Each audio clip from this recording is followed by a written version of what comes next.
are live for episode 38. SWA action. I'll turn myself up before Nano even mentions it. And we've got a full slate tonight, including some last-minute additions and changes to our previously announced card, and some preview of some stuff that's coming for Countdown next week. Our first pay-per-view of Season 3 is already almost here. But we're going to get things going tonight because we got a lot of stuff to get through. And it should be an exciting card.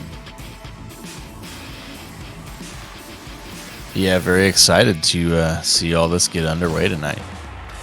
We've got some debuting superstars in our kickoff match. We've got a debuting tag team later. We're seeing almost all of the rookies in Season 3 tonight, and a crazy tag match later on as well between Barefoot Buddies and Warpath. Yeah. Should be a lot of fun. We've got 7 matches here in Dallas, Texas. We also, at some point tonight, we have sort of a camera crew on standby in Missouri, of all places, as we have word that this challenge from Daniel Drake Thomas to Calvin Abueva has been accepted, and Abueva will meet DDT in Missouri tonight for some sort of unsanctioned match. I guess you'd call it a brawl. Those two are going to settle some differences. Thomas very adamantly calling out Abueva and threatening to take down Triple G's disciples, starting with the Beast.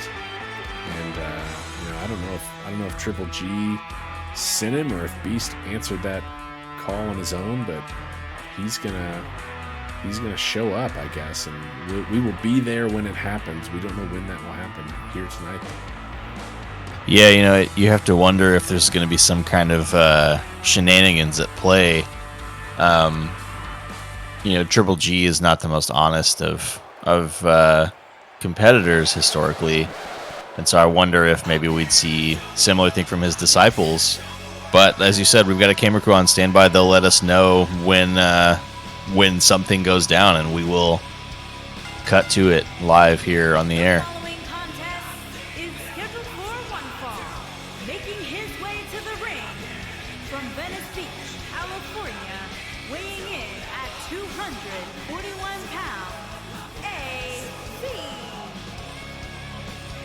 AZ coming down to the ring in his debut. His partner will also be debuting here tonight. Our partner in the terms of this particular match, not working together. It's a one-on-one match here between AZ and Kevin Maverick.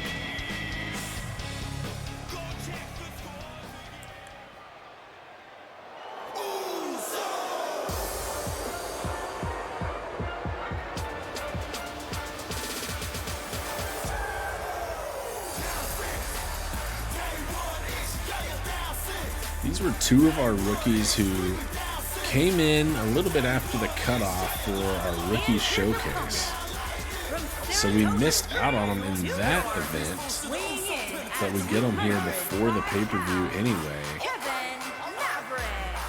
Kevin Maverick and AZ, the Dragon Prince, Kevin Maverick, and Alpha Omega, AZ.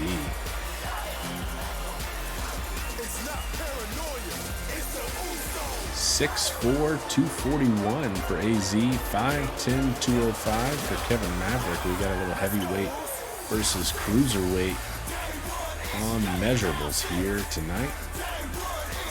Yeah, and looking at the tail of the tape there, 6'4" versus 5'10". That's a large height gap. So, major size differential here. Probably playing to styles as well. Understanding, yes, as Maverick is really embraces the Dragon Prince lifestyle. Likes to go to, you know, like Snapdragon, Dragon Sleeper, all kinds of variants on the Dragon style. Really, Is that like strong style? yeah, Sorta. Dragon style. I don't know where he got it from. I think it might just be his alone, but pretty exciting stuff from him as AZ sending him down to the mat there early on in this match. Oh, Maverick lands on his feet this time, though. Yeah, going for a little double underhook action, but no dice. However, a running knee in the corner from AZ. And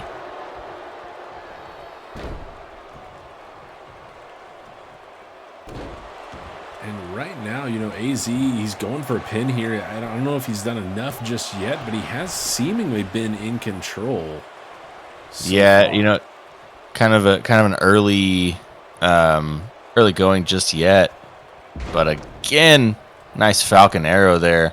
You know, he's been sort of slowly controlling the match, but you're right, he has been the one in control. Going again for that double underhook here. What's he thinking? Oh man, backbreaker right over the knee. Maverick's out of it in a hurry, though. You know, he's been on the receiving end of a lot of this, but still very much in this match already. Yeah, AZ looking to get these. Oh my, maybe. Oh, and a deadlift power bomb. There's Just the jackknifed. size and strength advantage. He gets just a 1 count, though. Shoulder up for the Dragon Prince. Yeah, Dragon Prince. Apparently, part of the Dragon lifestyle is kicking out at 1. My goodness. AZ not happy about the fact that Maverick refuses to stay down. Knee delivered in the corner and hangs in there for a clothesline as well. Another deadlift here. And oh my goodness, what a gut wrench lift that was. Hope he took a day off working on his legs like that. My goodness, hooked the leg and a beautiful suplex. On a kiss there for our capacity crowd here tonight from Kevin Maverick.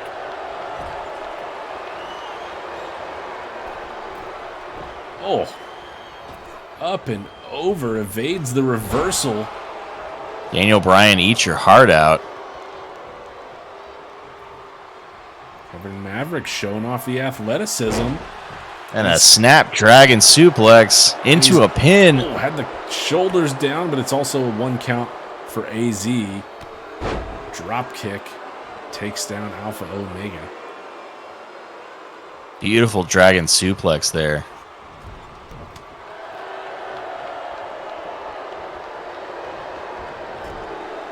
Back into the corner, and again with those knees. AZ really using the knees a lot tonight in his offense. Rolling over Maverick here just so he can slam his arm down into the mat. Oh, big thrust kick from AZ. And Maverick, however, is right back to his feet.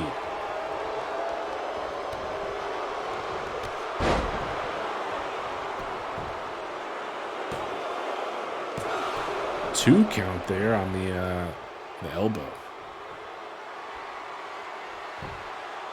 He's got something locked and loaded here. Fireman's carry up. And, gut check. Oh, and the side kick landed clean. What a combination from AZ. Might have done it. And has. Alpha Omega. The gut check side kick combo puts away the Dragon Prince. And a debut win for AZ. Yeah, great matchup. Saw some nice things out of both of these competitors. Excited to see where they go from here. Obviously, beautiful technique on that dragon suplex. But ultimately, he coming out on top. Good way to start your SWA career with a win. Always the way you want to come and go out. You can Get yourself a win. Tough loss for Maverick, but a pretty good showing. Lots to be excited from this rookie class in the SWA.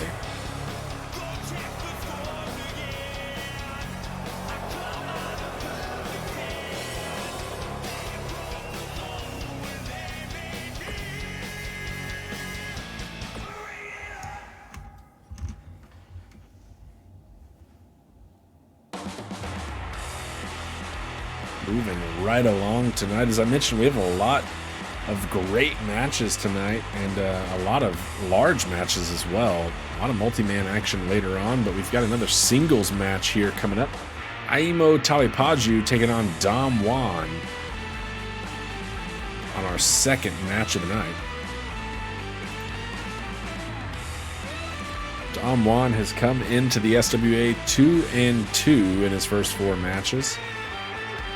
Whereas Talipaju, even more of a newcomer here in the SWA.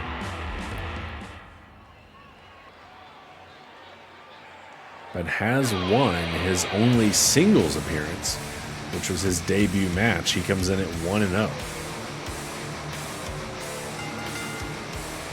Making his way to the ring from wherever he wants. Weighing in at 280. And here he comes, the former bodybuilder.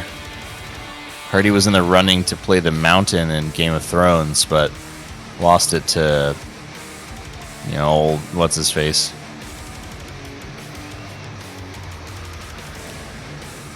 Another of our recent additions that really comes from a powerlifting focus. Talipaju, one of those, as well as Raycoon, who is one of our participants in the rookie showcase. Yeah. Really spending a lot of time on the upper body, the strength. And his opponent from Mexico, weighing in at 299 pounds, Don Juan. It's Dom Juan coming down to the ring now. Someone tell JoJo, man, she can't. She messes that up every time. She'll get it one of these days, or we'll find someone else to do it. I hear Greg Hamilton's available.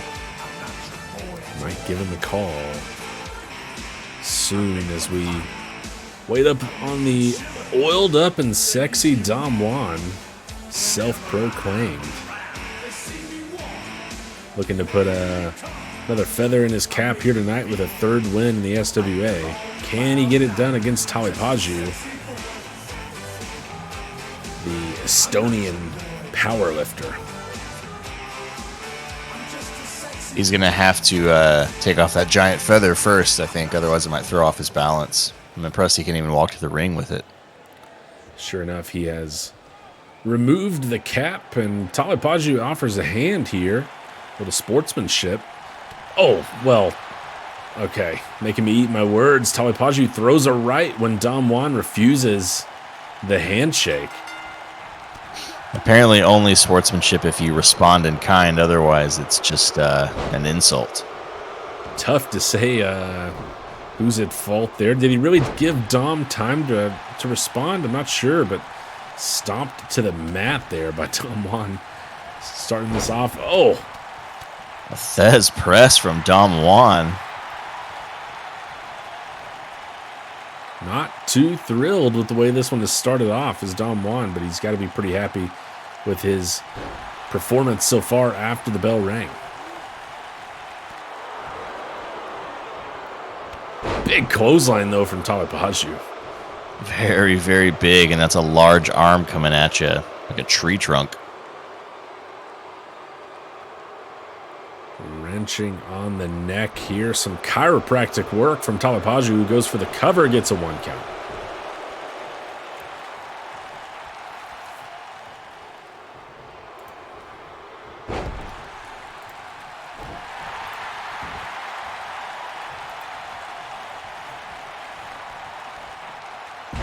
Oh.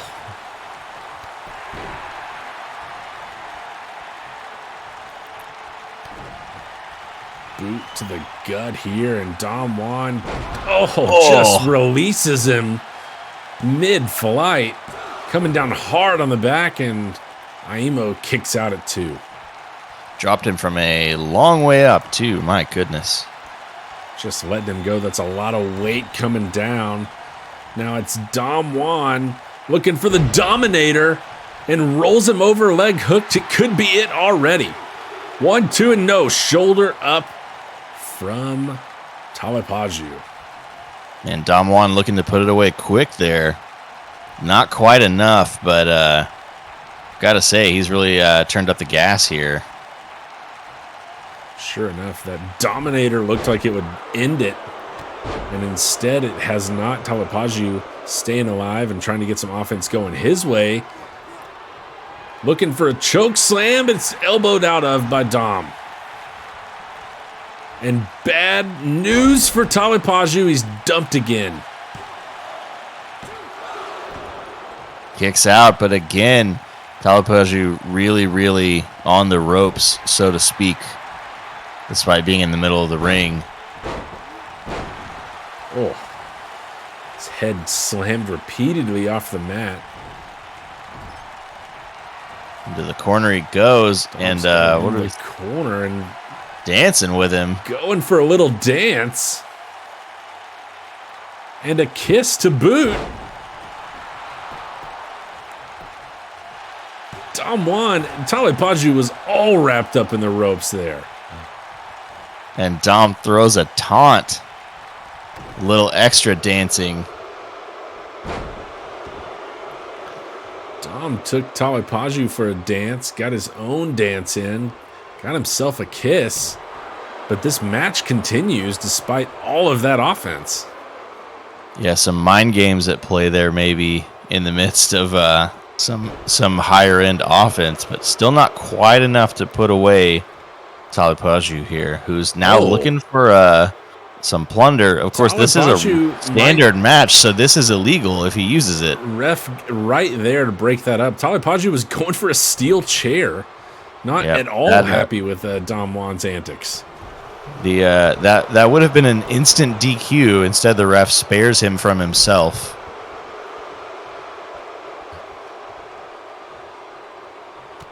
Oh, catches an elbow there on the attempted headbutt, and Talipaju's busted open. Yeah, you know, he was kind of seeing red before losing his cool for a second to get that chair. Oh, big DDT, but Talipaju's seen a different kind of red now as the blood drips down his face, and he does look quite angry. Might have woken him up here. It seems like it. In the corner, Dom Juan with a reversal, and it's a counter from Talipaju and another big clothesline. Keeping him on the ground. You know, Talipaju maybe not used to being the smaller wrestler. You know, he's a pretty big guy, but Dom Juan is quite a bit taller than him, if not, you know, larger muscular-wise. But about 7 foot tall. Oh, no. Dumped again, and that cut is bleeding profusely, and it might be over anyway. Sure enough, Dom Juan gets the 1, 2, 3. And a hell of a win for Dom Juan, who for a while there looked to control it from bell to bell. He did give Talipaju a chance to get back in a little bit, but Dom Juan continues a solid string of matches since debuting in the SWA. Picks up his third win here tonight, gets above 500, and spoils the chance for Talipaju to stay undefeated here in the SWA. He'll drop to 1-1, and much like Dom tonight, he'll be looking to get himself back above 500 next time out. Big win for Dom Juan. There he goes again with the dancing moves. Just a little peck before slamming the head of Talipaju into the ring there. That might have done it if he hadn't had him locked up in the ropes. I think he was so in the moment, he was not paying attention to where he was in the ring. He's got some of the slickest hair in the biz. And he looks like he's ready to go clubbing with the way he's dressed. So maybe he'll be hitting up a few establishments now that he's done with his match. Could very well be the case for Dom Juan. big win for him, and solid showing in our second match of the night here. Actually, the last of our sanctioned singles matches tonight. We've got a lot of the roster on board here tonight. And next up, we've got a tag match. It's tag staples Deuce Bennett and Merciless Mason Jones taking on a debuting team, Black Star, Bastion Black, and Casey Starr. And this will be the first time we've really seen anything out of Bastion Black, although rumors floating around the Crazy About the SWA fan podcast that Bastion Black may be the person that interrupted Casey Starr and Luke Thompson's one-on-one matchup in favor of Casey Starr. Yeah, indeed. It was an interesting interruption. You know, we're not used to some unknown character just sort of running in like that. Although I suppose in a way that's how Casey Starr came to us. But everybody was a little confused. And then, yeah, these rumors started to trickle out that maybe that's who that was. We've heard that name floating around. Here we get to see Bastion Black in action tonight. And they're taking on a team here tonight that has had some ups and downs. Mason Jones and Deuce Bennett come in at 1-3 in the tag division. They do have a win and a few losses, but veterans of the business and a good sort of measuring stick in the tag division. If you can take down DB and Jones, then maybe you've got a chance to really make it in the tag division. Yeah, you know, I have to be honest with you. I almost forgot about Deuce Bennett and Mason Jones. Bennett quietly at 3-4 in his singles career, and Jones 4-5. They're both right on the cusp of 500. A little bit more success in singles action than they have in the tag division. Both of them have worked with a variety of opponents. We've seen Mason Jones team up with Kiyo Sankari. We've also seen Deuce Bennett team up with Aloysius S. Yates, who was with us in Season 1 of the SWA.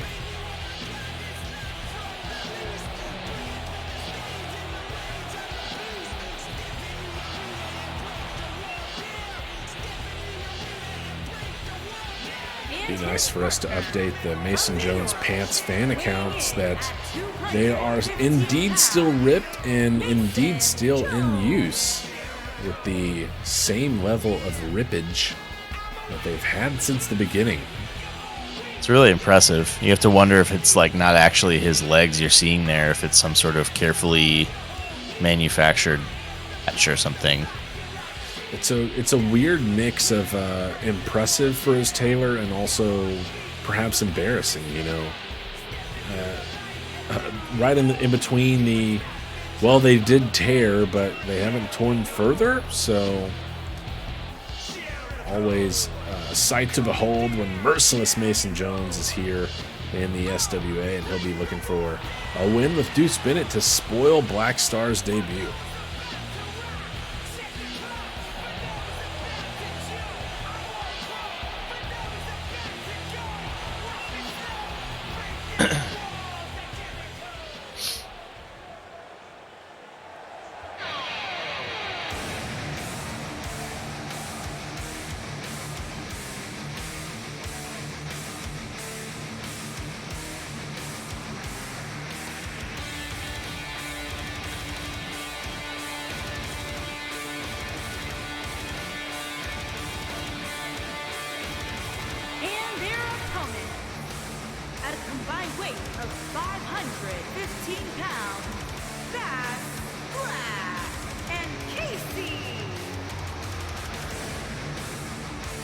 Bastion Black in his official SWA debut here in this tag match, although I might agree that this seems like it could be the person that we saw make an attack on Luke Thompson. Certainly looks like him.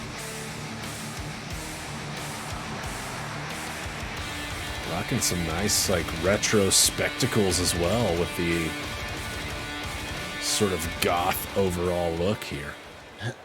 Yeah, you know, the sort of round glasses are in style with the kids again these days, apparently. So I suppose it's a little throwback style. And starting things off with a bulldog on Deuce Bennett. Indeed, dropping him right on his face and going for an alligator roll there. That's an interesting choice. I thought maybe he was looking for a pin, but no, instead tightening up on that neck now. Into a little side headlock on Deuce Bennett there. Throwing the rights. Reckless abandon, and now stomping the chest of Bennett, just going in on him from the beginning. Bastion Black fired up here.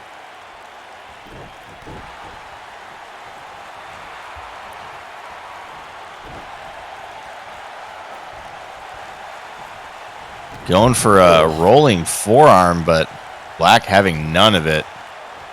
And Black just keeping Bennett on the ground here. Some more rolls.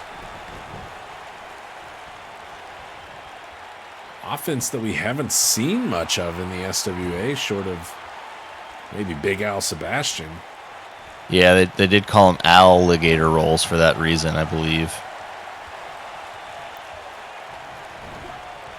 Off the ropes. No, over the ropes. Teamwork there from Casey Starr and Bastion Black. Yeah.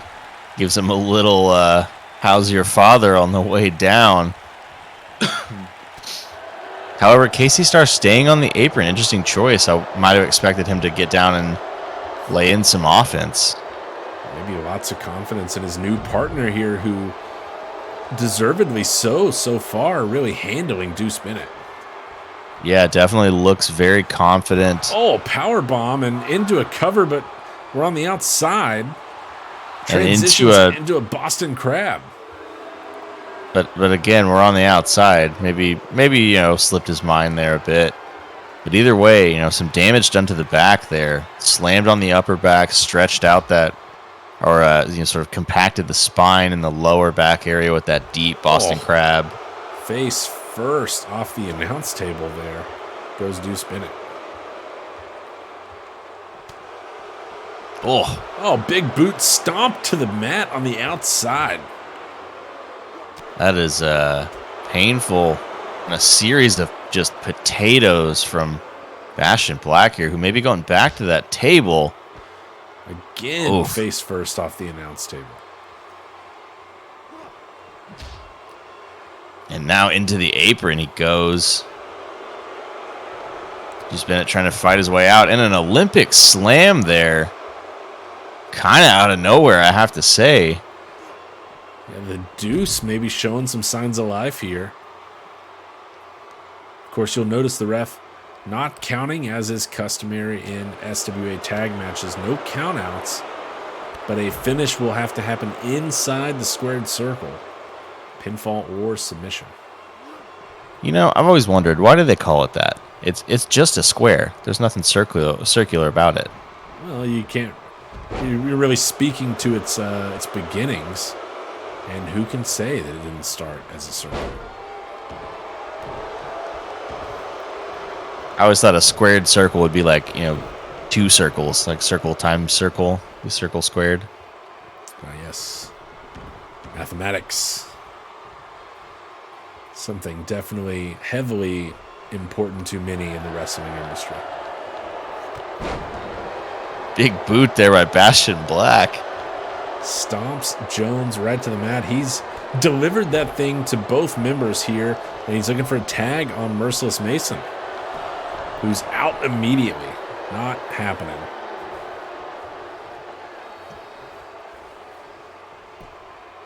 Now Black is just watching as Jones slowly crawls to his feet, taking him up here.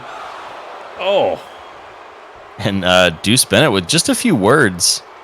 Nothing else. Not gonna step in and kind of try to break up the submission. Jones does find a way to get out of it, but my goodness, a lot of torque applied to the lower back there. Yeah, and again, I'm just confused by Deuce Bennett getting in, having some words, and then just stepping out without interfering. Strange choice for your tag partner. A nice guillotine leg drop from Mason Jones. And yet to see Casey Starr in this match. And, you know, Black's been in control, but it may be turning. Blue Thunderbomb from Mason Jones.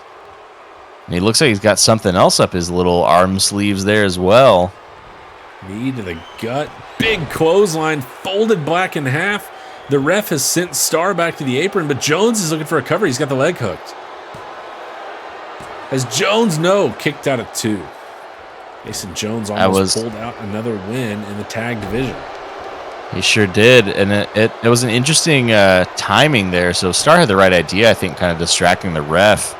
But if you're going to do that, you got to wait till the pin starts, my man. He timed that poorly. That's unfortunate. Here in the corner, we finally see Casey Starr enter the match. Tag made, and meanwhile, the ref is making sure that Deuce Bennett stays on the apron. Not sure the ref saw the tag even, but seems to be allowing the change of man here to go on. Little karate pose for Mason Jones. Ooh, slams down the left leg of Casey Starr. Weird little spinning kick there, but follows it up with a drop kick. Another drop kick. Ooh, what a swing And a neck breaker on Starr, who goes for a little head cheeky scissor roll-up. Roll up. He's got the shoulders down. 2 count. Black Star almost got it done. Yep, that was a sneaky little roll up there from Casey Starr, who is as wily as they come.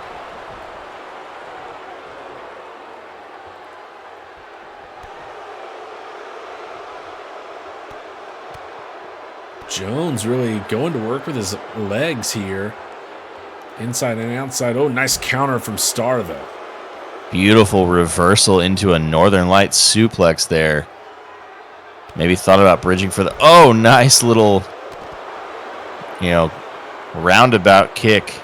Looked like Starr was thinking about going for a pin off that Northern Lights, but then he remembered he's outside. Why not just hit him with the Michinoku driver? I got to get Jones back in the ring here. Oh, drop kicked into the apron. Yeah, that looked like it hurt quite a bit. He's going to want to get some space here, maybe tag his partner, who does seem to be working the crowd quite a bit. Can't tell how they feel about this weird goth man sort of cheering at them.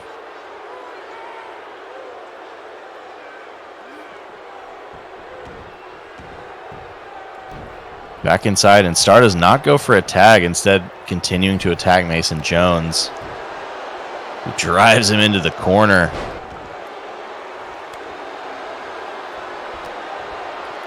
And Jones, folds Starr in half with that clothesline. Second time he's now hit both of them with that. He's all the way across the leg ring. Locked and gets the win. Mason Jones gets it done. Bastion Black nowhere to be found.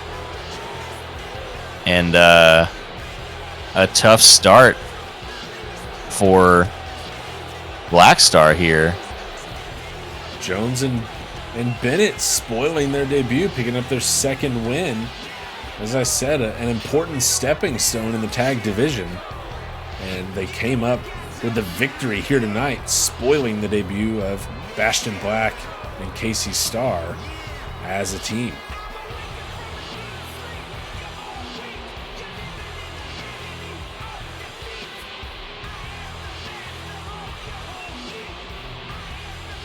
Here are your winners, Bennett and Mason Jones.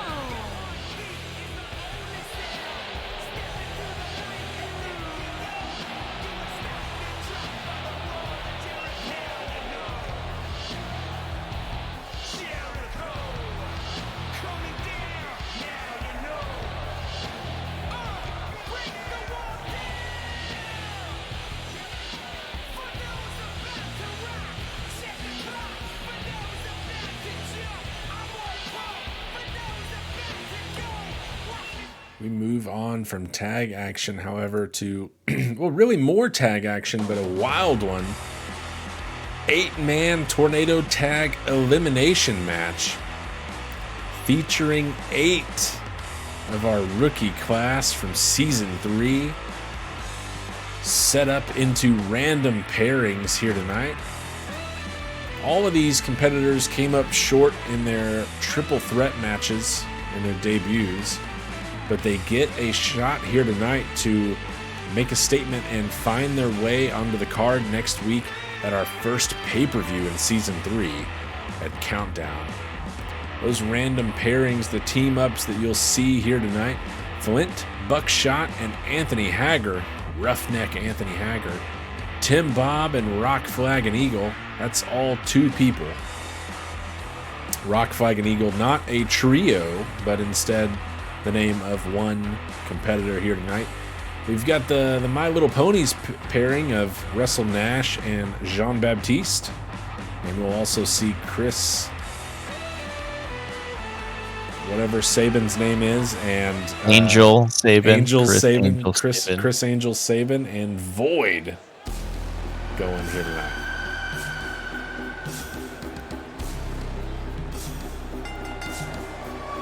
Making his way to the ring from Montgomery, Alabama, weighing in at 305 pounds, Tim Bob. Alabama Tim making his way down first with that smoking skull. Yeah, really weird choice for a guy from Alabama, but you know. Not sure what sort of Crimson Tide magic nonsense it is, but maybe it'll help him get a win here tonight. Is that like the ghost of Bear Bryant or something?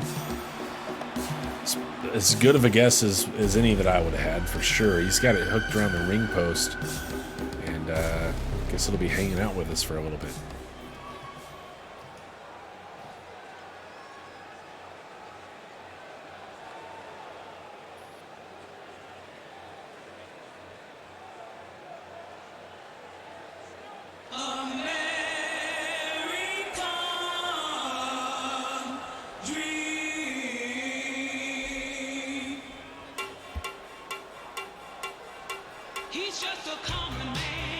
Making his way to the ring from Washington, D.C., weighing in at 260 pounds, Rock the Eagle. Rock, Flag, and Eagle. You'll probably hear us refer to him primarily as RFE here tonight. I heard that it's like, you know, he has like the tassels, so like some of them are named Rock, some are named Flag, and some are named Eagle. I don't know. That's what I heard. Yeah, I don't know what the decision-making process was behind that, but I can tell you that we weren't involved, and thus we will call it as we wish here on commentary. He'll be teamed up with Alabama Tim here tonight. Elimination style, so only one of them has to win the match. Both of them will earn a shot at Countdown in a unannounced match. Of course, the full card for Countdown has not yet been announced. Get through tonight's action first. And next up, we've got Russell Nash, Bulldog Russell Nash. Yeah, here he is, the Bulldog, number 1 of the Tiny Pony Brigade. This guy, sort of a different breed from the 2 we've seen so far. Nash just more of a straight brawler, just wants to kind of beat you up. He did study, you know, with some incredible fighters in Japan, so he's got a bit of that strong style flair, but he's certainly not the sort of performative guy you see in RFE. Yeah, and you know, we saw Alabama Tim come in at 6'6". We're going to see a lot of towering individuals here tonight. Russell Nash is one of them, 6'9" for Bulldog Nash. Yeah, he is a large man. He's like basketball player sized. On the opposite end of the height spectrum, though, we got the 5'11" Jean-Baptiste coming down next. Nash's partner here tonight. And as you mentioned, you know, it's an elimination style match. So for their team to be eliminated, both of them will have to be pinned or submitted.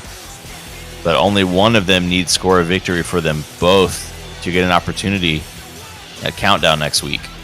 Yeah, no real past history between any of these teams, but you're relying on your partner quite a bit here tonight. It's you can do quite a bit on your own.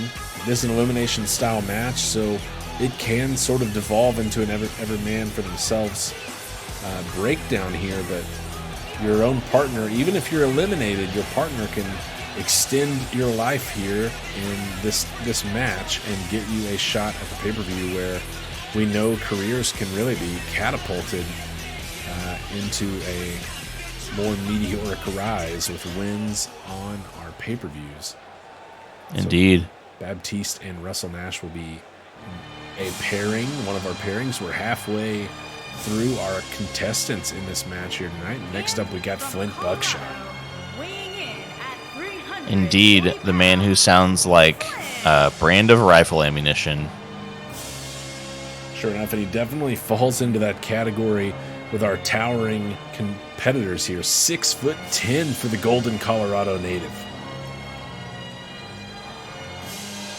And he also came to wrestle in his work attire today. But, to each their own. Whatever makes you feel comfortable.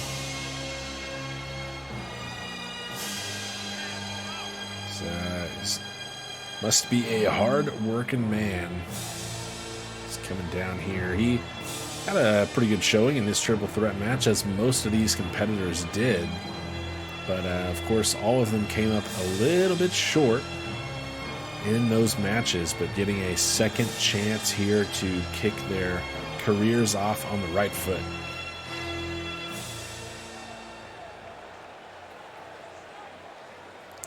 He's going to be pairing up tonight with Roughneck Anthony Hager. And those two, perhaps the most of any of our pairings here tonight, look like they could work on the same shift with each other. Yeah, for sure. A couple guys who love some green business casual attire. Although Hager seems to have forgotten his shirt.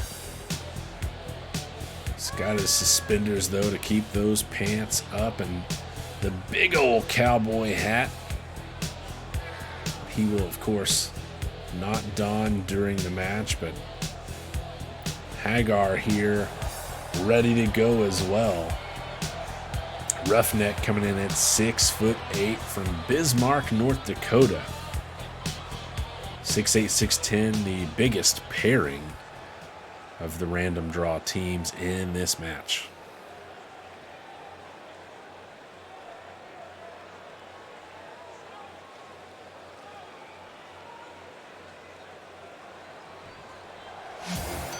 That's 3 teams down and only 1 to go here.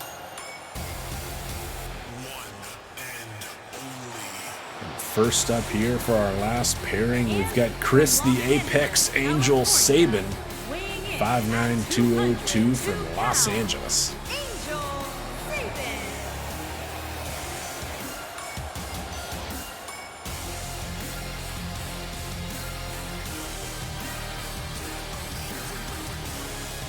Also goes by the Apex of Agility.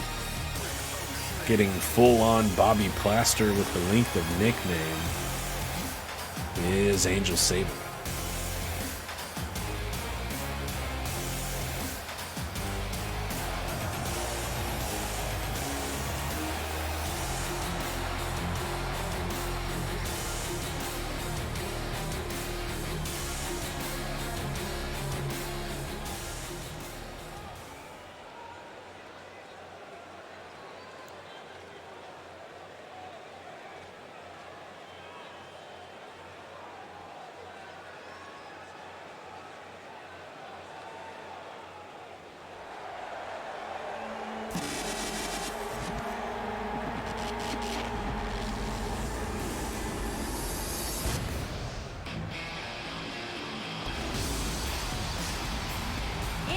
From the edge of reality, weighing in at 280 pounds, VOID.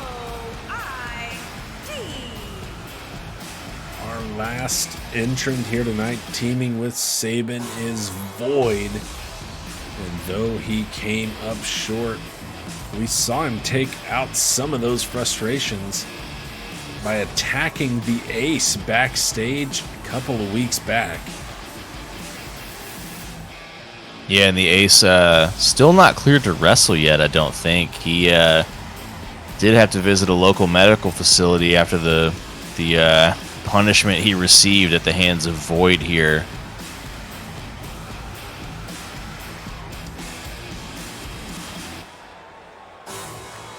And I have word that the Ace was penciled in, rumored to be involved in a match at Countdown next week, and may not be able to make it as a result of that attack by Void. And we don't really know a motive for that yet. We haven't really heard anything, but this match is underway and it's going to be a cluster. Yeah, it's already chaotic. The ref already taken a few shots. There's so many people in the ring. I imagine some of this one will spill to the outside as right away Void goes over the top and Russell Nash, big stalling suplex from Hager. Yeah, got a couple squats in there as well, and a Pele kick by Nash. It's going to be difficult to keep up with everyone here for a bit. Sabin and Baptiste have sort of split off. You know, they sort of make sense size-wise, but Flint Buckshot going to work on RFE. He is at a significant disadvantage height-wise against the Golden Colorado native Flint Buckshot. He is, but he seems to be holding his own so far. Pretty strong guy. Void with a bulldog on Alabama Tim out there on the concrete. Oh, man. Yeah, there's a small area over there where the padding stops, and before you get to the ramp, it is just bare concrete, folks. That is very, very painful. And a suplex onto the ramp by Tim Bob. We've got 6 men in the ring, but Tim Bob and Void working their way back up, pulling off a reverse entrance as they're going back up the ramp. Buckshot spills to the outside courtesy of RFE. And Baptiste goes out. Sabin is up on the top rope with Baptiste on the outside of the ring right now. Dangerous and situation. Another suplex onto that ramp. My goodness. Sabin thinks better of it, goes over the ropes to the outside. Smart choice. And Hager going for the pin in the ring. Just only a one count on the Bulldog. This match is a Falls Count Anywhere match. So if you hadn't guessed that by now. Alabama Tim and Void could go for an elimination out there on the ramp if they chose. Oh, big knee strike from Void. And he seems to have cruel intentions for Alabama Tim out there, but Tim gets out of it. Nice punch to the gut. Evades the danger. Nash going for a pin here on 2 count on Sabin, and it gets Void Sabin, back involved. He spotted that one, was coming in to help his teammate out. Blue Thunderbomb on Tim Bob. RFE goes to break it up and misses. Oh, and first elimination, Alabama Tim taking the long roll to the other side of the ring. He's been eliminated. He sure has. His partner there, RFE, went for a little kick to break up the pin and whiffed. And then he ate a drop kick by way of Angel Sabin. Goodness. Nash shoulder first off the knee of Hager. And RFE going to the top. Void is down on the inside. Big elbow drop. Meanwhile, over here, Hager. Oh, my, what's he thinking? Oh, no. We saw this in the triple threat. He's taking Bulldog all the way to the outside. Superplex to the outside. That has to be near 15 feet. Super going for a pin. Plex. Looking for the pin. Baptiste can't get around the ref. Nash is eliminated. Baptiste immediately going to work on Hager. Oh my. Coming up short. Sabin going for a 630 and does not connect with the senton. Maybe a little bit of glancing leg blow. But he manages to get right back up. And Roughneck is maybe looking to take out the full My Little Ponies team here, working on Baptiste on the outside, who's Throwing some hands Saban. back. Saban connecting with a 630 there. Oh, but Void is out about 2.5 there. RFE, who just did a cartwheel over Void.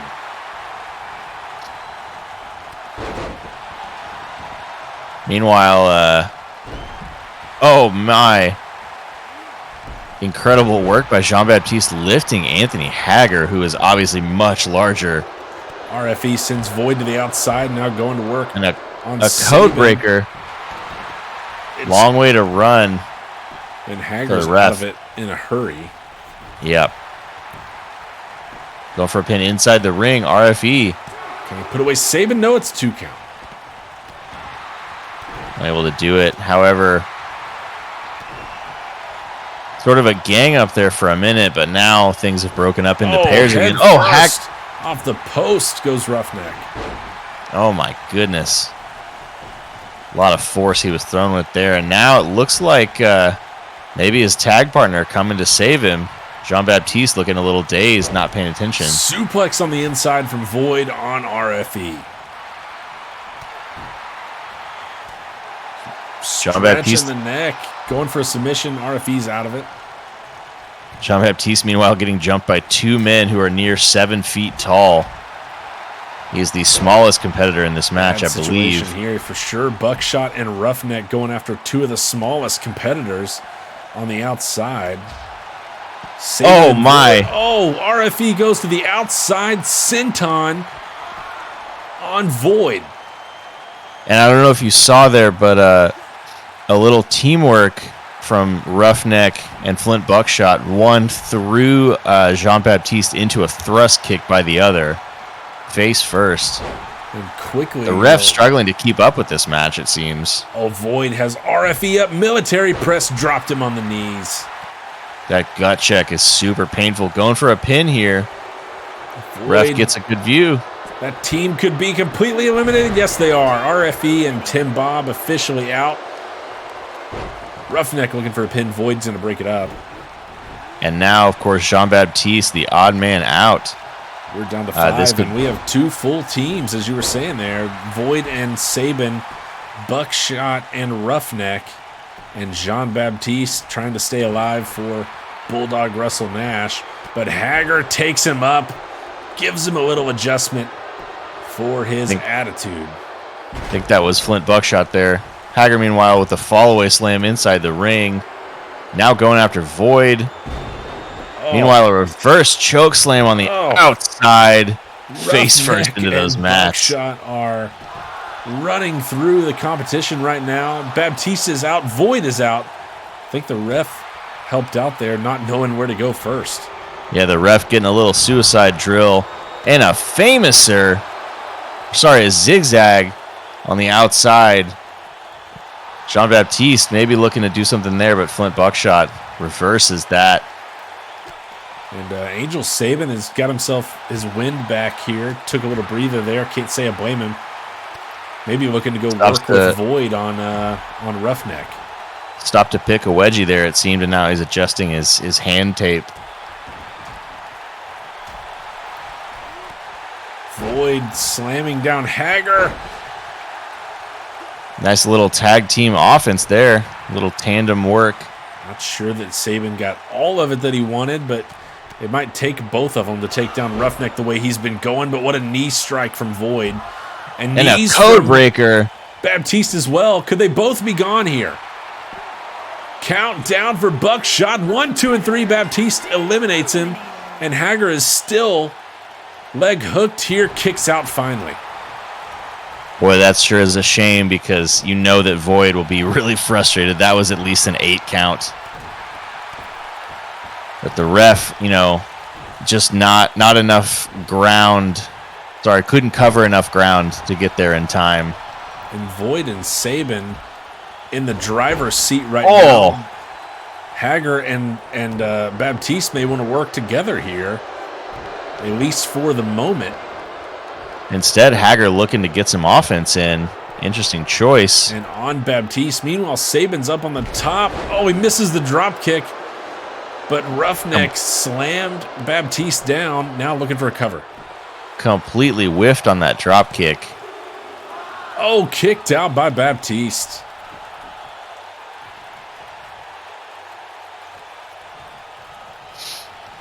Everybody looking winded now. Oh, and Roughneck. This is really just a...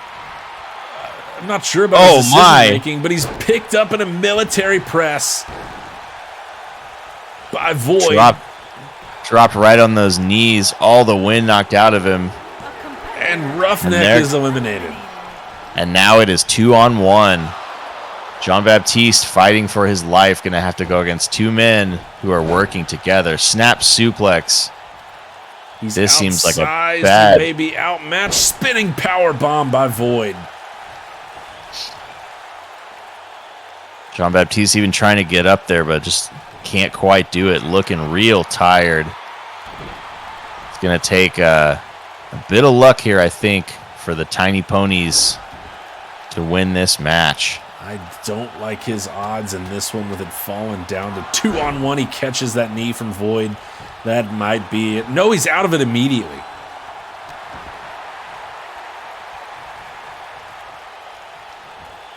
Oh, no. Up again with that military press gut check. And Saban's going to come over and scoop up the pin. That should do it for Baptiste. Angel, Saban, and Void are going to Countdown.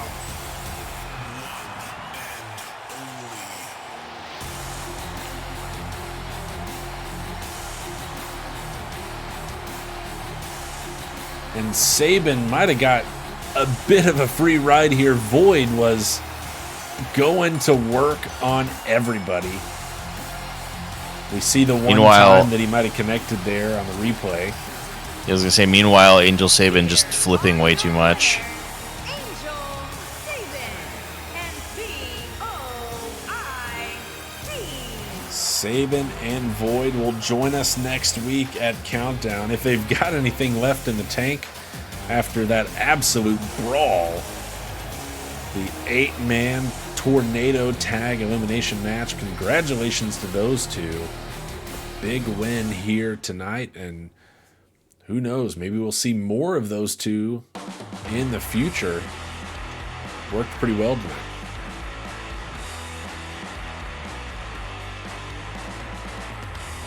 We've got more tag action coming your way next.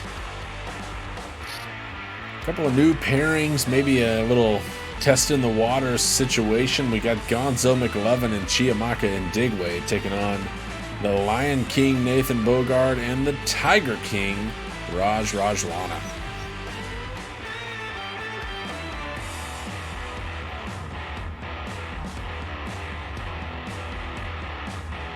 Wasn't the Tiger King Joe Exotic? Is there been any sort of legal action over? I guess maybe he's in jail, so yeah, he can't. I think it's tough for him to sue in jail, and I think he's got more pressing matters really than whether or not someone's using his nickname. Whether or not he ran for somebody. So he ran for governor of Oklahoma once. Got some votes too. Introducing first, Classic Oklahoma. from Lagos, Nigeria, weighing in at 236 pounds, C. The Sage will be first one down here in this tag match, our 5th match on the card. Still no word from our crew out in Missouri. No work either. They're just sitting around waiting at this point. So yeah, and I'm unclear if they're paid if the camera's not rolling. So yeah, you'll have to talk to HR about that. That's outside of the scope of my duties. But no sign of either Daniel Drake Thomas or the Beast Calvin Abueva at the unannounced location, but our crew was apparently able to get sort of the information. I believe it's like an old residence, old sort of family area of Thomas's that he has invited Abueva out to. And his partner from the Amazon, weighing in at 255 pounds, Gonzalez. Big Gonzo McLevin here tonight working with Chiamaka and Digway. Both of these pairings, really, you know, someone who's on the verge of breaking out perhaps. Chiamaka and Digway at 3 and 4. He's also got a nice multi-man win. Working with McLevin, who is 3 and 8, who also has a multi-man win, but has struggled to get it going really in singles. Looked like he might have had something with his pairing of Love Machine along with The Machine, but that was a short-lived partnership that kind of imploded right from the start. They'll go up against tonight Nathan Bogard, who comes in with a record right at 500, 5 and 5, and he'll be paired up with Rajwana, who is 1 and 4. So on both sides, we see a competitor that's kind of poised to take a big step and someone who really needs some help up the ladder. It could be what they get here tonight in this match. First, from Harlem, New York, weighing in at 265 pounds, Nathan.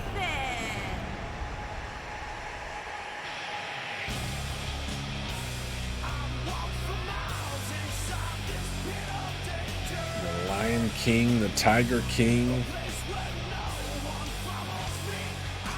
working together here tonight.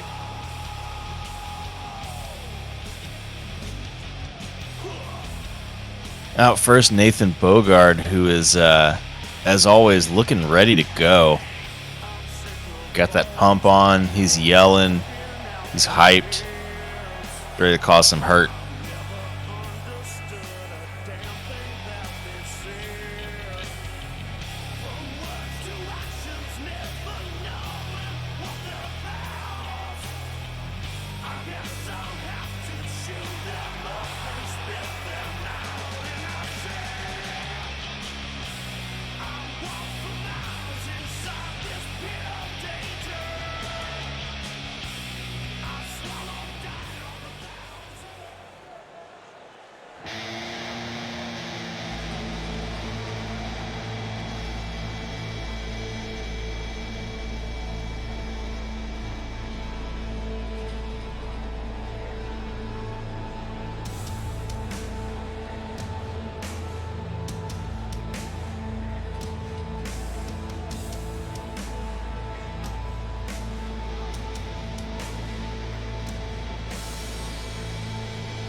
And his partner, from India, weighing in at 235 pounds, Ray. Rajwana, meanwhile, a little bit more serious in his demeanor as he comes to the ring before a match. Talked about Bogart always being very hyped up and amped. Rajwana very focused here, very deliberate kind of thing. He doesn't look like you could break his attention for anything. Well, he's 1 and 4 coming into the match, so maybe he's really trying to get himself, you know, figure out what's causing the slide to his career. There was a lot of hype behind him, and he, unfortunately for him, hasn't really delivered as of yet. Seems like a talented wrestler, but has come up short every time out. Maybe his pairing tonight with Bogard can inspire some hope from his fans and get him going in the right direction.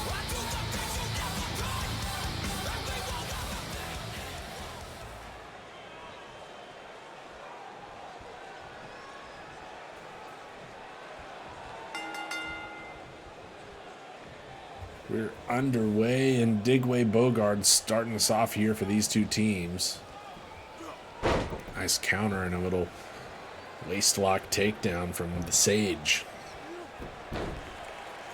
Just throwing him around a bit, but nice retaliation and a bimmy to Jimmy over the head. Nathan Bogard showing that real power. Obviously, he's, kind of famous in the SWA for his power submission approach, relying on his brute strength more so than a technical submission artist like DDT, who we've mentioned earlier tonight. That power also on display when he just decides to throw his opponents around, as he did to Chiamaka and Ndigwe there, and looks to do again, although Ndigwe gets out.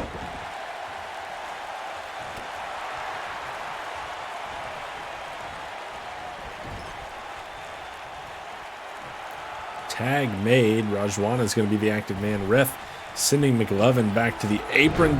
Double shoulder block.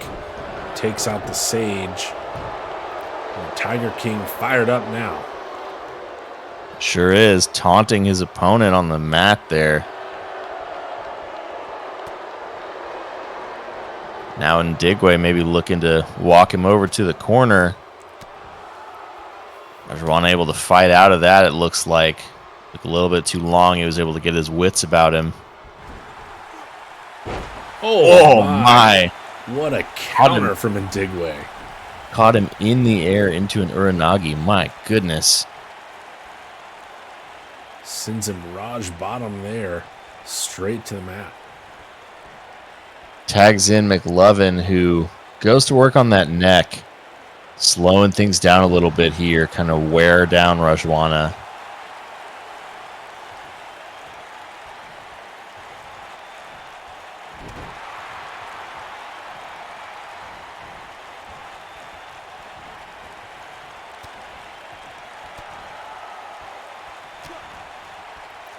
McLovin actually really the veteran of this group. He's been with the SWA since its inaugural tournament and has appeared in the most singles matches. Rajwana tagging in Bogard. They won't go back to the shoulder block well, but he drops him over the knee and then catches a knee from the Lion King. Who again pounds his chest. Bogard feeling fired up tonight. Although McLovin taking advantage here. Very, very high up with that suplex.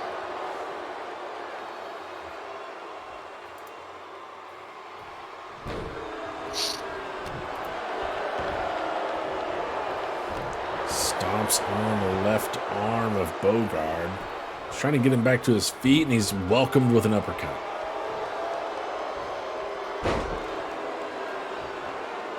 Nice body slam there. Bogard sticking to the basics, and now maybe looking to apply that camel clutch. He's got it locked in, but McLovin slips the hold.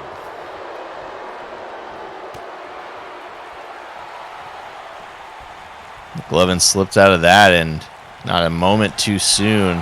Oh my. First to Rajwana sends him flying off the apron. Yeah, I think he caught a bit of the table there. Only a one count. Bogard gets out of it quick, and Rajwana's back on the apron quick as well. McLovin really going for broke there. He sure was. It looked like maybe he saw his moment and tried to capitalize, but it did not work. Tag made. In comes the Sage. Gut punch to Bogard there. And an uppercut to follow it up. Rolls into a little gut wrench.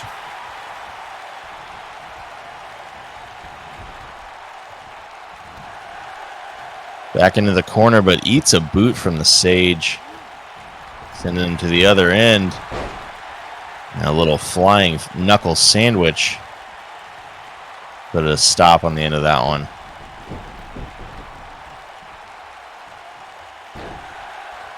A lot of focus on the midsection here of Bogard as Sage does some work on the right arm. Now got the leg hooked. I don't know that he's done enough, but it's a 2 count. No, Bogard kicks out. Closer than I expected on that one.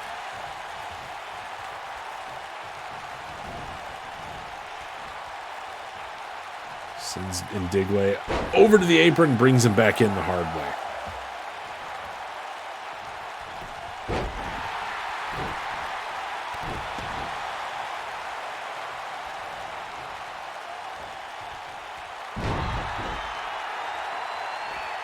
face.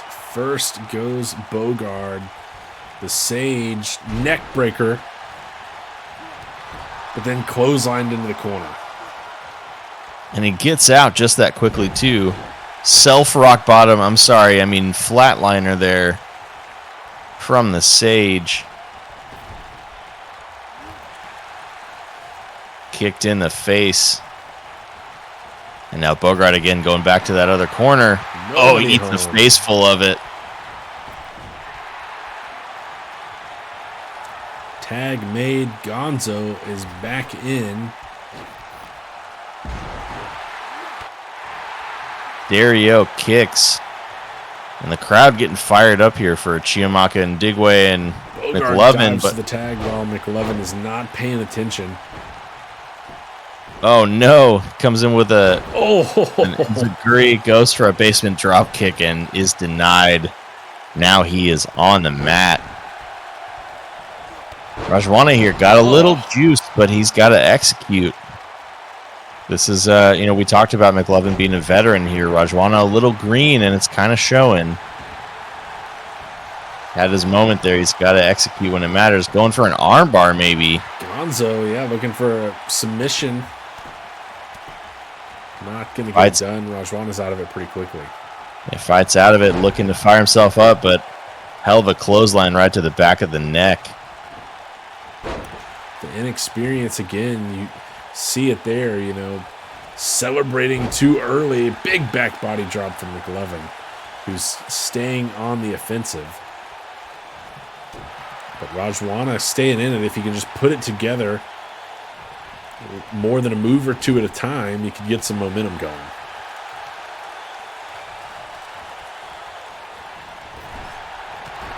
Oh, uppercut in the corner. And he'll feel that one in the morning. Now Rajwana looking for something here. Oh, little glam slam action from Rajwana.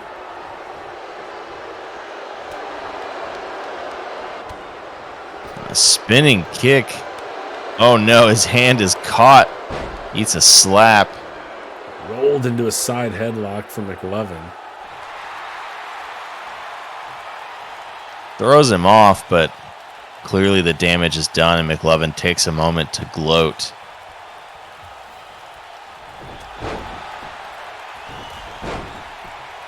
Boy, he's selling those punches, huh? A hell of a bump. Rights from McLovin. Oh, knee first into the face.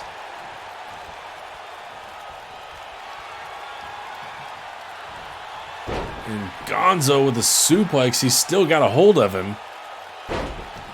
Holds on again. Going for a third one. Oh, Oh my. all the way up and over goes Rajwana after the impact. But again, he's back up on his feet.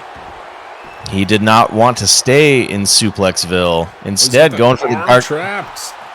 Gonzo's on the ropes. Went for the Gargano escape there, but no dice.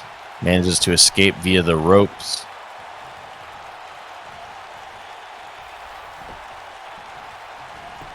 Bogart here just immediately going for the pin. Maybe a little close to the ropes again.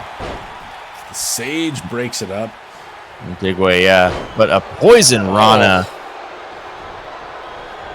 Rajwana gonna hop right back out as if nothing happened. Uh-oh. Looking for a little something here. Steps over, though. McLovin is right under the ropes. That having to step over like that put him in a bad position. It did, and you could see McLovin kind of fighting him stepping over, and they kind of spun around the ring a bit. I wonder if that, enabled McLovin to scoot a little closer, but looking for it again here. Got to hope his ring positioning is better this time. Trying to get it locked in. He's got him in the Lion's Den. Will McLovin find a way out? No, he won't. He taps out. It looked like he was so close there, but he does indeed tap out. Bogart and Rajwana get the win, and the Sage not going to be too thrilled about it. He was on the outside, wasn't able to get in there to break that one up. McLovin cost him this match, tapping out inside the Lion's Den.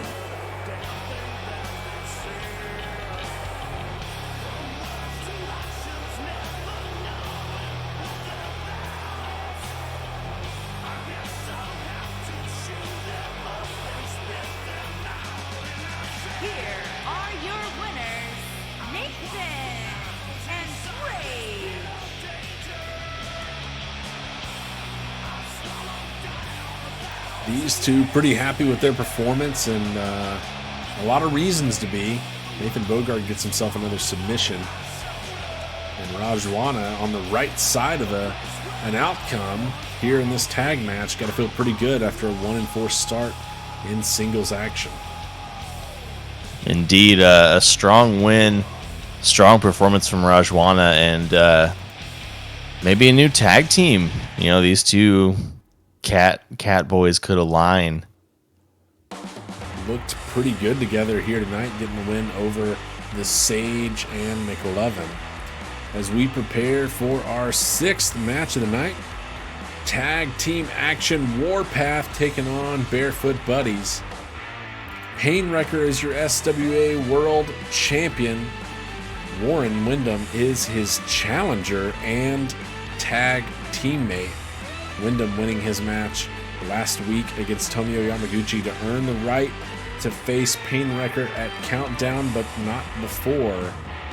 They team up tonight against the Barefoot Buddies, who notably include Songgrace, who Painwrecker took the title from at 2 Night Stand and also feuded heavily with Warren Windham. We're going to get into this one.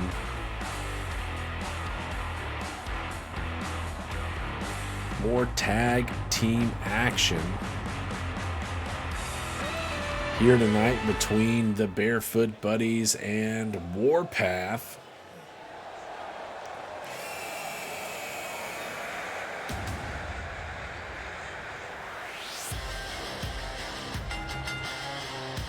And world champion Painwrecker has come out here first.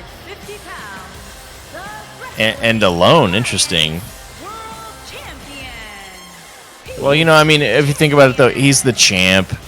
Wearing the gold trunks, of course, as a member of Warpath, but, you know, the champion theme here. Let him have his moment. Maybe that's just a nice gesture from a tag partner, you know? Let him really enjoy being the champ. Well, I'd like to believe that as well. I'm getting word. We're going to throw up one of our staff just said that Windham has been on Twitter before this match, and we're gonna pull that up real quick as Painwrecker finishes his entrance. Warren Windham says he wanted to be out there to take down Songgrace and Vortex again, but he pulled something in his back. See you at Countdown, Painwrecker. Warren Windham is not going to be here tonight. Huh. Well, that makes things really interesting. And I'm not sure anybody told Painwrecker. Well, I mean, he did enter by himself. I don't know if he was aware of this beforehand, but either way, I mean, Painwrecker's out here ready to do this tag team match, even if it's by himself. And you know what? Credit to the champ for that. World champ, yeah, here ready to go 1-on-2 tonight, I guess. And you know, what are you going to do? It's before he defends the match the title next week. Dangerous territory here, 1-on-2 match for the world champ. Warren Windham allegedly tweaking something in his back, and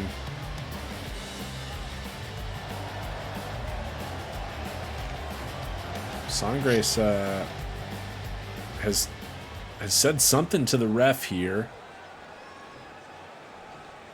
And my understanding, Vortex not on the apron, my understanding, Songgrace just said he refused to take on Painwrecker in a handicap match.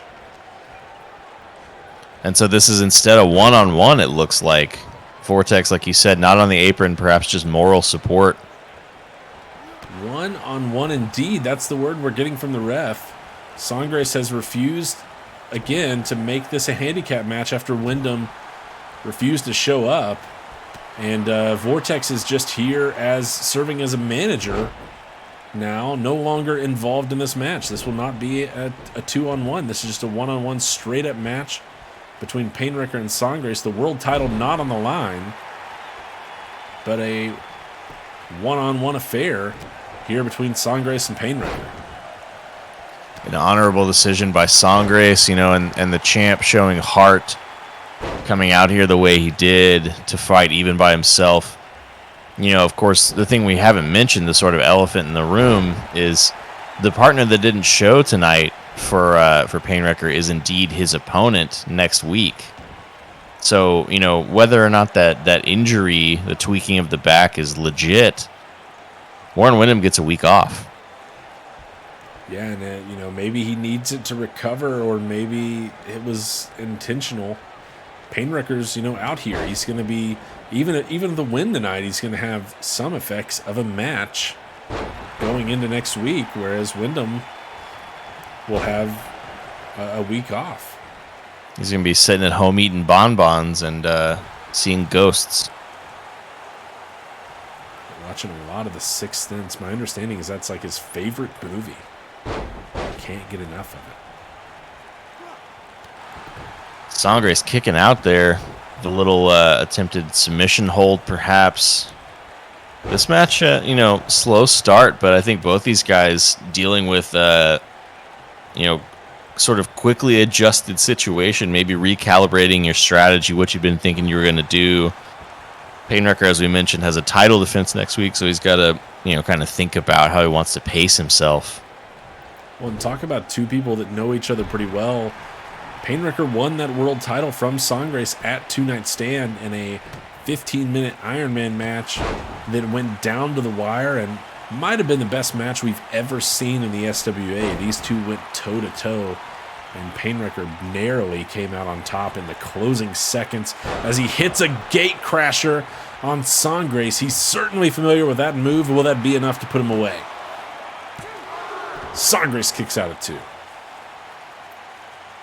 Kicking out at 2, but as you mentioned, these two had themselves a war. Sangres has been the victim of several gate crashers.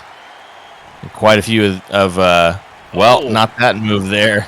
Painwrecker may be looking for pain to the brain. Instead, it's a beautiful counter by Sangres, and Crimson Knee hit on Painwrecker, center of the ring here. Can he put him away? 1-2 and shoulder up. Just couldn't get it done either way there. Sangres evading disaster, hitting the Crimson Knee, but it's not enough to put away the champ.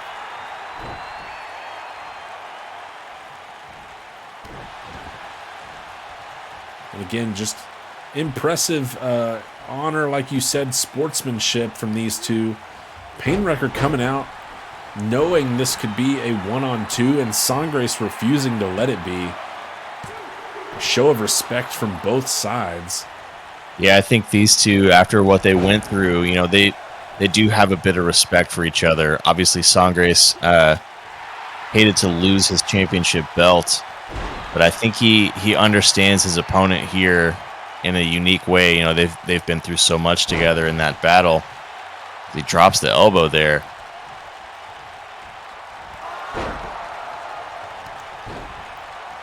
I'm sure Sangres would love an opportunity at that world title back, but a chance to go one-on-one with Painwrecker here, win or lose.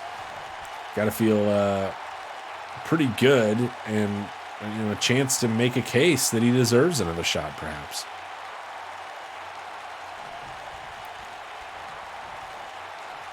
Sangres trying to crawl to the ropes. Painwrecker grabs a hold, but a nice counter. And Painwrecker gets out of the way. A reversal on the strikes here, and back and forth action. Big DDT from Painwrecker. Yeah, that Impaler-style DDT. As you may notice, Painwrecker likes to focus a lot of offense here on the top of your head. Speaking of pain to the brain. Could be it right there. Painwrecker's got the leg hooked. 1-2 and shoulder up for Sangres.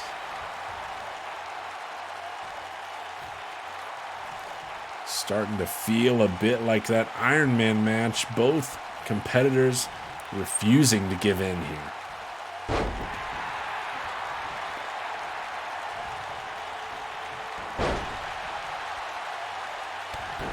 Oh. That was a stiff kick, I gotta say. Painwrecker rolling to the outside here. Eddie Vortex shouting some encouragement to his partner, but not interfering at all. Yeah, Vortex not getting involved here, just there for moral support. Was, prepped to have a match here tonight, and instead is just here as a spectator. And respecting the honor of, Sangre's wishes. I think it's a really good teammate kind of move. Yeah, Vortex just enjoying his free first row admission here tonight. Yeah, to a hell of a rematch. Sangre's thrown back into the ring. Ref count up to 4, but Painwrecker now returns to the ring. Counter out of that grapple by Sangre. Spanish fly from the former champ. And now he's getting getting brave. Sangre, no. It's so far away.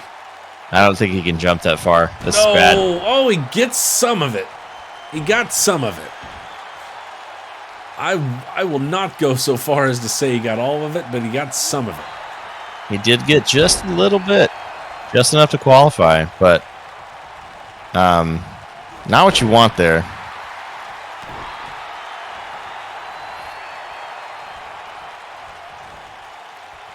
Painwrecker taking him up and dumping him off the top rope. Little stun gun action there.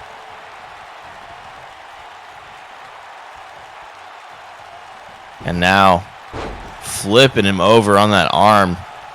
Pulling down quite hard on the shoulder.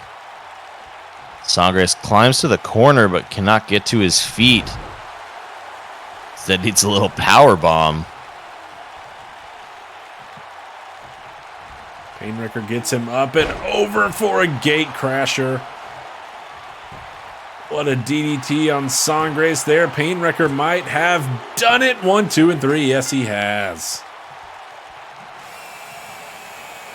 Not a title defense, but a nice win for Painwrecker in what was scheduled as a tag team affair. Warren Windham no-showing, allegedly due to an injured back. And Sangres making this a one-on-one. Painwrecker comes out on top.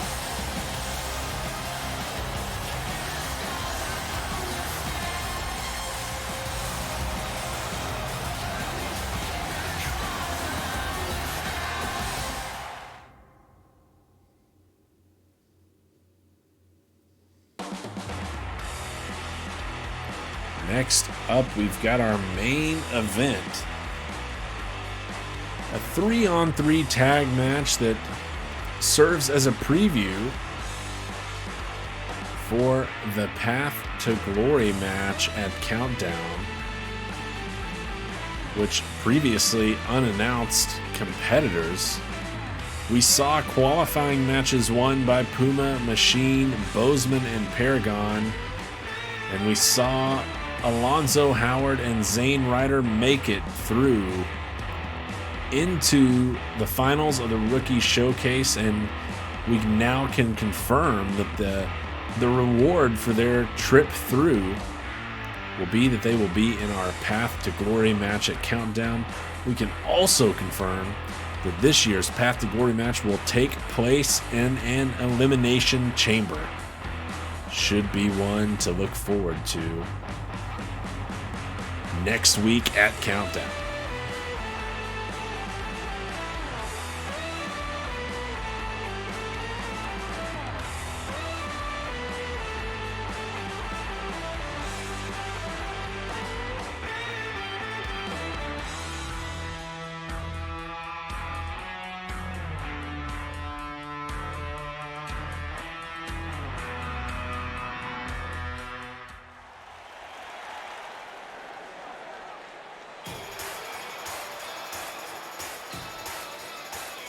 I got to remember whose entrance is which because we've only seen all these guys, a couple times. But out first, A-Train Alonzo Howard. From Charleston, South Carolina.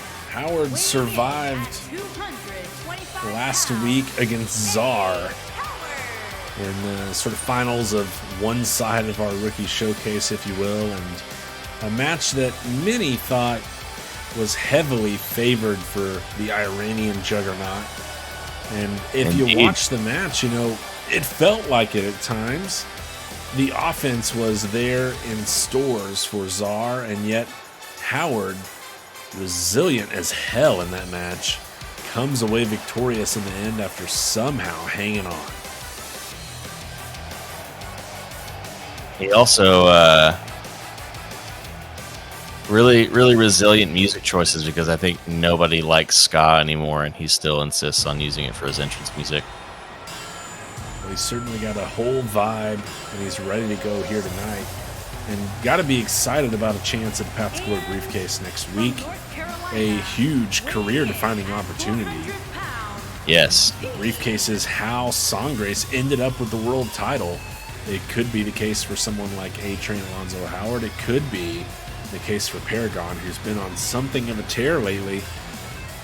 After starting his career off with some struggles, he's climbed back inside the top 20 in the power rankings and back to 500. He is 6-6 and looking to go cash in on his chance at the briefcase next week as well.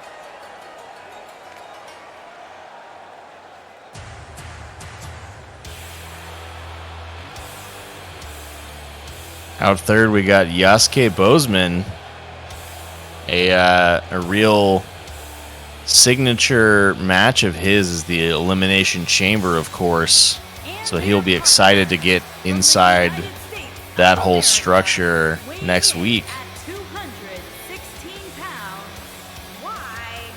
Bozeman, of course, put Warren Wyndham through the chamber pods twice in season 1. Didn't come away victorious, but like you said, got some experience and looking to cash in on his first chance at Path to Glory. He won the right to contend for Path's Glory in season 1 and instead forced his way with some impressive matches into the world title match back at Countdown season 1. So it'll be his first shot at the Path to Glory briefcase at Countdown.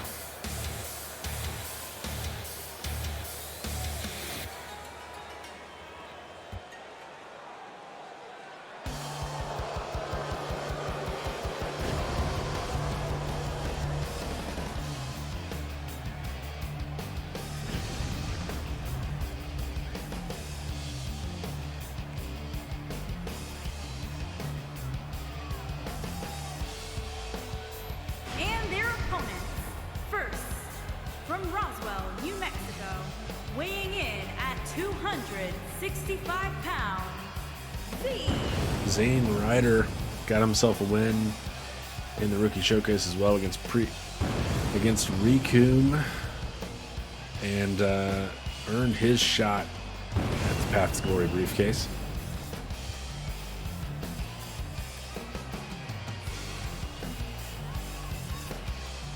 Sure did, and he did it in style with this weird little airplane gip thing he does, and of course all the red black striping, looking like a demented circus performer.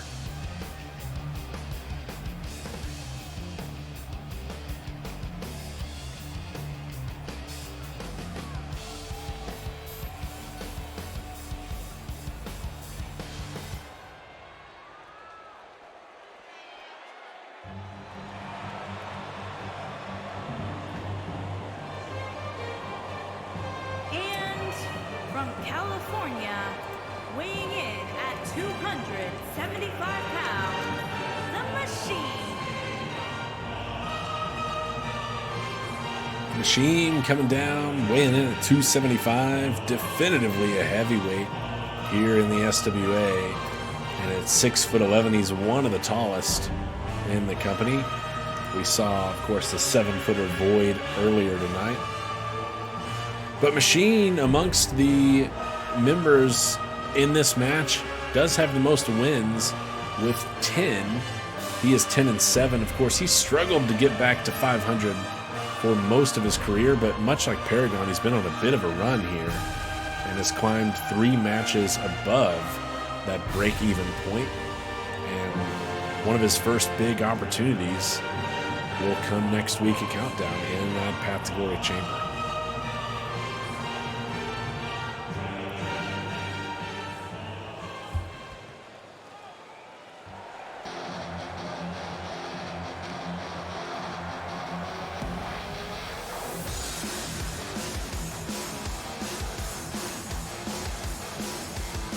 Our final entrant tonight, El Puma, From Guadalajara, Jalisco, Mexico, already once held the 16-pound this sort of opportunity via the Rumble. Now, of course, not held the briefcase, but has been on this sort of stage with a championship shot. Hard to say. Right there in his grasp. Of course, that ended up becoming a triple threat, and Tomio Yamaguchi won the match. But Puma's been to this pinnacle before, ready to go back, and certainly an interesting dynamic. He and Machine, 2 of the longest tenured among this group of 6, who will be entering the chamber next week, competing for the Path to Glory briefcase.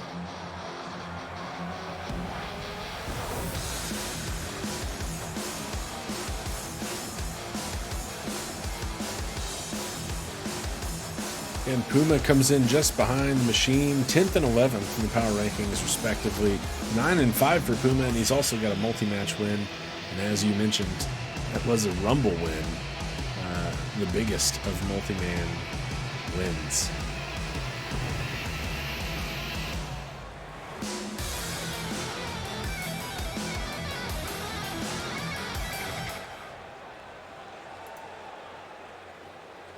We'll get ready to go underway. This 3-on-3 preview of our Path to Glory chamber coming up next week. It's Howard and Ryder, the 2 rookies who earned their shot, going head-to-head here to kick us off.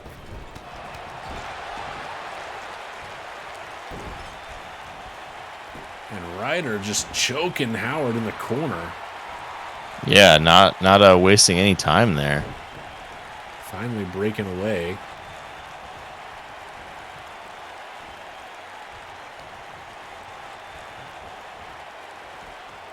Now Sends him dumped through the outside. ropes.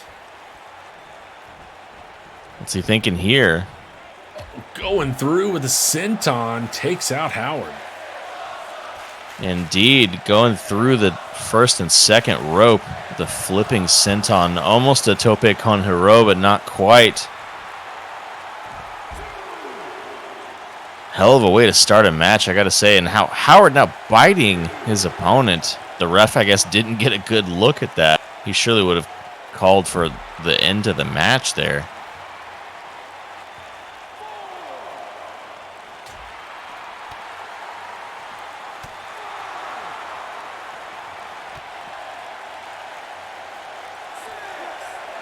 Up to a 6 count here. We do have a count in this trios tag match.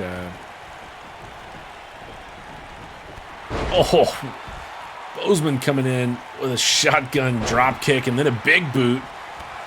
And just a house of fire against Zane Ryder here.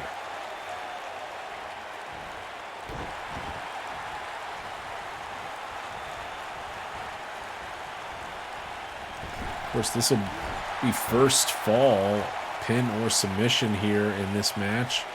Could be a sign of who might come away victorious in the chamber next week. Machine tagged in now. Yasuke Bozeman and the Machine, quite a size differential, as is the case with Machine and just about anybody in this match, save Paragon. Oh, the big boot caught. Nice takedown by Bozeman. And going for a sharpshooter here. Scorpion Deathlock, if you will. He's got the legs locked in here. Machine's in a bad situation, but he's just lifting himself out of it. Yeah, he uses his leg power to... Oh, my. 6'11" back body drop. That is a long way to fall. Speaking of... Long Dump to the outside. Indeed. As he goes all the way to the outside on that clothesline. And Paragon now in the ring and out of the ring. These two large men just brawling on the outside. Post. And again. You've heard of big meaty men slapping meat. That was more of big meaty men slapping steel. And a little reversal there from the Machine. I think Paragon was trying to lift him, but he gets out. These two don't seem to care about the current count. We could have a quick Again off the ending post. here. Paragon maybe find to take a win with via count out. Rolls in the Machine, and we're back inside. Just felt like, kind of really stretching it there. Puma coming in, Dive whiffed tag on the drop made, kick. and nobody home there on the drop kick. Puma looking almost like a complete idiot, but sneaks out just in time, and a leg lariat. Not quite a house of fire like we saw on the part of Yasuke Bozeman. These drop kicks not quite doing enough to the 400-pound Paragon. Now the camel clutch applied, but Puma almost immediately breaking out of it. Trips up Paragon there to get back to his feet as well. Oh, countered by Paragon. And his foot caught the rope on the way down. That's not going to feel good. Running headbutt from Paragon. Strong impact on the chest of El Puma. Machine coming over to maybe have a few words with Paragon or something, but Paragon not paying attention. Instead, stomping the hand right on that fingerless glove. Puma takes really good care of those, and he would be devastated to lose them. Corner to corner here. Other way. And now Paragon staring him down. Triangulated there amongst a number of foes that he will be facing next week. Machine tried to get involved here. The ref sends him out. Howard and Bozeman also jawing at Puma, but a nice counter by Puma as he gets out of the corner. I think Paragon was setting up something devious there. Little elbow drop. Seemed like it. From El Puma. Seemed like, but Puma instead playing possum a little bit, and now he rolls out of the ring, and Okie Doke's A-Train. Oh, Paragon slips out of the corner. And Puma a little pose there. A little crane kick. If do right, no can defend.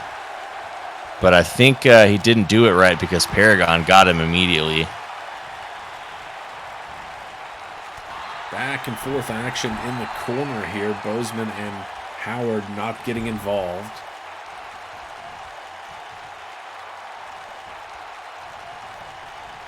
And Going Puma's again. gonna send him other way. Corner to corner. Tag made Tags. with Ryder. These two make a strange little tag team look, don't they? Black and red involved. Elbow drop from Ryder to the back of the head of Paragon. That is a painful place to feel the point of an elbow, I have to imagine. Paragon's been out there for a while. Looks like he counters. No, slammed into the turnbuckle by Yeah, Ryder. that forehead right onto the turnbuckle. And even with that padding, it is still pretty painful. Oh. Paragon, though, takes care of business and finally tags out. Bozeman's back in.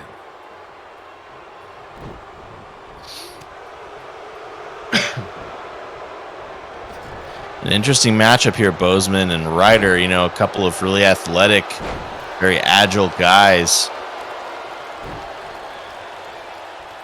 Very different styles, both in dress and kind of personality here, but very similar skill sets. Definitely could go blow for blow as we're seeing here. Oh, And a Meteora from Yasuke Bozeman. A little pop-up Meteora there.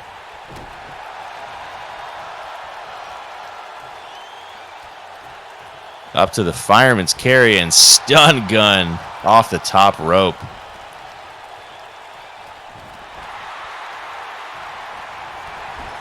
Boot to the face and a clothesline sends Ryder into the corner.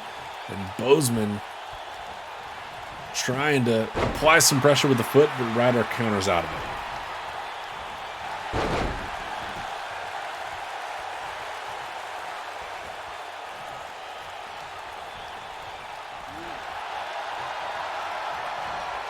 Back and forth strikes here in the center.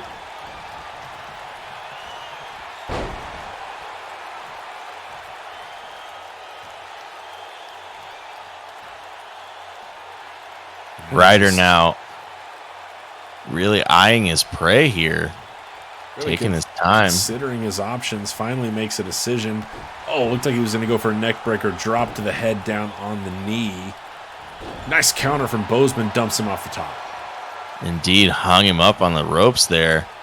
Bozeman maybe looking to make a tag. Sure enough, Paragon is back in. Zane Ryder trying to roll out of the way, gets caught on the ropes. Just a handful of strong rights there from Paragon.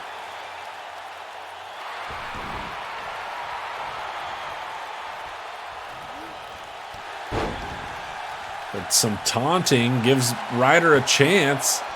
Takes down Paragon with a clothesline, but it's a 2 count. And he, well, looked like he was ready to get out of there, but thinks better of it. Changed his mind, it seemed, and now he's just menacingly strangling Paragon. And now he sits down. Just having a seat next to him there. And Paragon going to take that chance to get his breath back, and a nice reversal gets him back to his feet. Oh, headbutt from Paragon once more, this time to Ryder. And that one really sent Ryder flying. But again, Paragon staring down his opponent in the corner. This didn't work out so well for him last time. Risky play to try it again, and again it gets reversed. Now it's Ryder setting Paragon up in the corner. And he's moving the machine out of the way. He's going to the other turnbuckle here.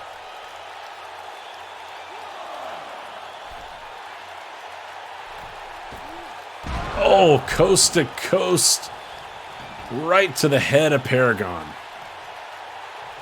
Indeed, and then all 400 pounds fell off of that turnbuckle again onto Paragon's head. It's a lot of impact. Ref takes his time. No help here from Bozeman or Howard, and Ryder, the Machine, and Puma get the win.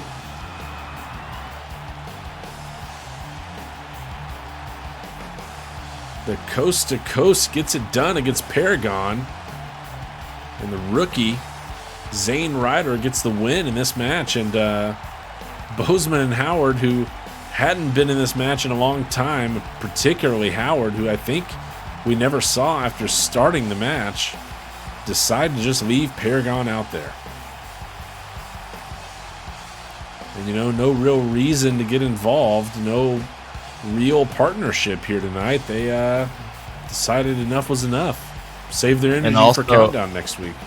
Yeah, I was going to say also they all have a date, you know, fighting next week. So these guys can look fired up right now. But, yeah, I mean, the other thing, too, Paragon now probably taking the most damage out of anyone in this match. So see if that impacts his performance next week at Countdown. And you also may wonder if you see any of these alliances temporarily reemerge as part of that match at Countdown. You know, will any of these guys pair up? Yeah, we could see, you know, a lot of, you know, kind of random almost pairings tonight in a variety of matches. And what we saw is some success and some that didn't work so well. So that concludes our main event here tonight. We've got Countdown coming up next week. Our pay-per-view, first pay-per-view of Season 3. We're excited about that. And we'll be looking forward to that as we finish off our match tonight. We never really heard from... well, hold on just a moment. I am getting word. We're gonna get our feed situated here. We're gonna cut to our on-site camera crew in Missouri.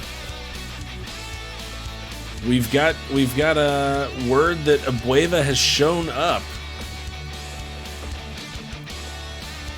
It does indeed sound like he has made it to Missouri, to this interesting little property where DDT,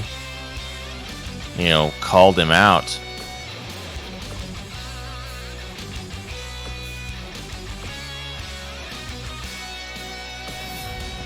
Hang on with us, folks, just a sec. Having some, As soon as we get our sort of live stream feed here, as we cut to the woods of Missouri. I don't think I knew that there were like this sort of. I always thought Missouri was very flat. I didn't know they had a lot of trees and old cars, but A sort of in the middle of nowhere location here, and Thomas and Abueva, even as we cut to it here, going at it. Indeed, yeah, they wasted no time. By the time the cameras got everything up and running, they had already started fighting. See all these cars parked here. I don't see anyone in any of them, although they're all, lighting up this area. We see a steel baseball bat nearby. Yeah, it's sort of spooky and supernatural, I gotta say. What sort of situation DDT is prepared here at what we understand is some sort of family home, perhaps, or owned land. I don't know if anyone even lives here normally. Secluded place. Here amongst the trees, he ducks underneath that attack from Abueva and just throwing some rights here on the beast. And I have to say, Triple G's disciples, Calvin Abueva. I have to say, this whatever this property is, this family home or whatever, it's got a real kind of spooky vibe, which matches the sort of change we've seen in DDT recently. I don't want to use the word haunted lightly, but he's got double underhook DDT on Abueva out there just on the dirt. Done dirt cheap indeed. We've seen some violence. Oh, and I spy a sledgehammer over there, and he's knocked out Abueva. The self rock bottom to knock him out.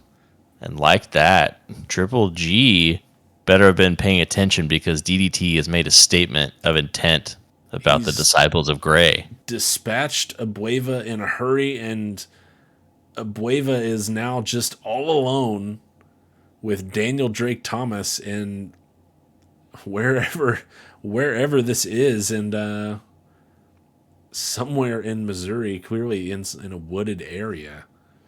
What a weird ending to our show tonight. We finally got this. We're glad we were able to bring it to you while we were on air, but DDT just creepily staring down the downed beast, Calvin Abueva, one of the Disciples of Gray, dispatched of here tonight by DDT, who had some words for Triple G earlier this week.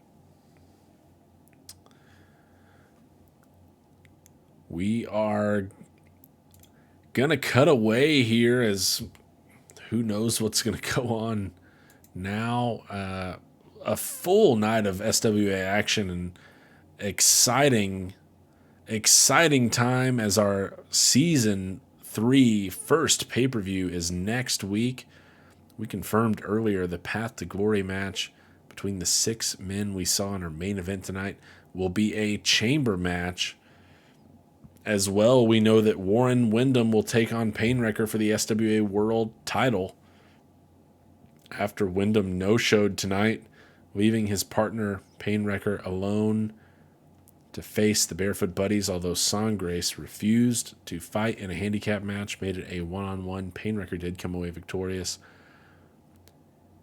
Angel, Saban, and Void got the win in our rookie tag elimination match. They will be going to Countdown next week as well in an unannounced appearance. Dom Juan got himself a nice win over Aimo Talipaju. AZ won his debut over the debuting Kevin Maverick. Deuce Bennett and Mason Jones spoiled the debut of Black Star. And Nathan Bogard and Raj Rajwana got a nice tag win in kind of a random pairing here tonight. And, of course, DDT taking down Abueva in the middle of nowhere. We got a lot of great action for you next week at our pay-per-view countdown. We hope to see you then. Thanks for coming out with us for a couple of hours tonight, and we'll see you next week.